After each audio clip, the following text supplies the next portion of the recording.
a committee to work and audit our debt, for us to interrogate our expenditure, and for us to work on anti-corruption.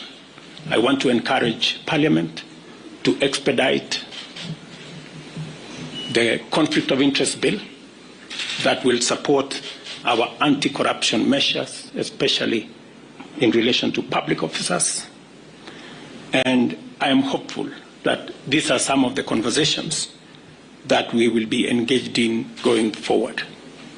I am very confident that, as always, Kenya knows how to pull together, and leaders know how to come together in the best interest, not of individuals, not of parties, but the collective body of the Kenyan people. And I look forward to working with leaders, as I have said, going forward on a broad-based political mechanism that will see us steer the country to the future. Thank you very much to all the leaders here. Asanteni sana to the people of Kenya. I wish you well, and God bless our great country. Asante.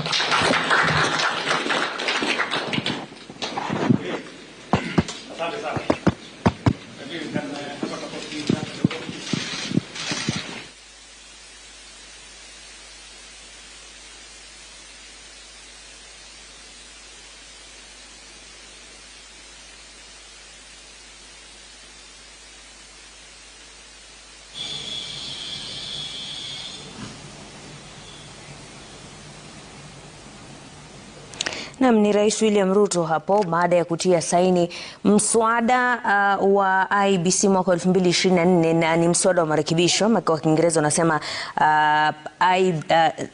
the IEBC Amendment Bill of 2024, na ameeleza masuala tofauti mojawapo akielezea kwamba kuundwa kwa IEBC ni jambo la umuhimu kwa sababu IEBC ndio kama jiwe kuu la demokrasia hapa nchini Kenya, na kutiwa saini kwa mswada huo kunatoa sasa nafasi ya uteuzi wa makamishna ambao watachukua nafasi hiyo ili kutoa nafasi kwa Wakenya kuweza kuendeleza michakato mbalimbali yanayohusu masuala ya uchaguzi pamoja na viongozi wao.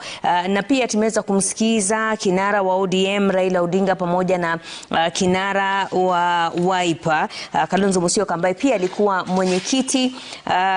mwenyekiti mwenza wa NADCO, ambaye ilikuwa ndio kamati kuhusu mdahalo wa kitaifa, na ameeleza kwamba kutiwa saini kwa mswada huu ambao sasa ni sheria ni mojawapo ya mapendekezo yaliyotolewa na NADCO, na miswada mingine 8 bado inasubiriwa, viongozi hao wote wakiwarai wabunge kuhakikisha kwamba miswada hiyo ambayo inatokana na mapendekezo yaliyotolewa na NADCO miswada iweze kuharakishwa. Lakini mbali na hapo, Kalonzo Musyoka ameelezea namna ama jinsi taifa linapaswa kuendelea mbele kuhusiana na mada ya kushuhudiwa kwa maandamano yaliyoongozwa na vijana, na akisisitiza kwamba mambo haya yote yanaweza tu kuafikiwa iwapo viongozi wa taifa wataweza kutekeleza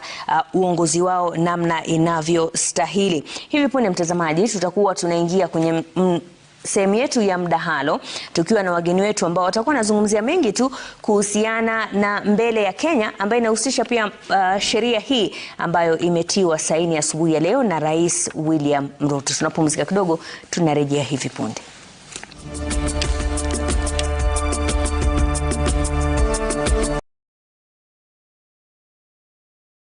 Normally we do the 702 open line. It will still be an open line, but a different kind of open line. So we'll hear from the community members what their service delivery concerns are, where they feel they have been failed, and what they're happy about, and what they think the solutions are. And then we're going to bring in the guests we've invited to join us for this town hall meeting. We'll start with the 4 big parties that will be joining us on stage to engage with their community, but also to hear from them what their proposed solutions are to issues that this community and many other communities are dealing with, whether you talk about crime, you talk about the issue of unemployment, immigration, township economy.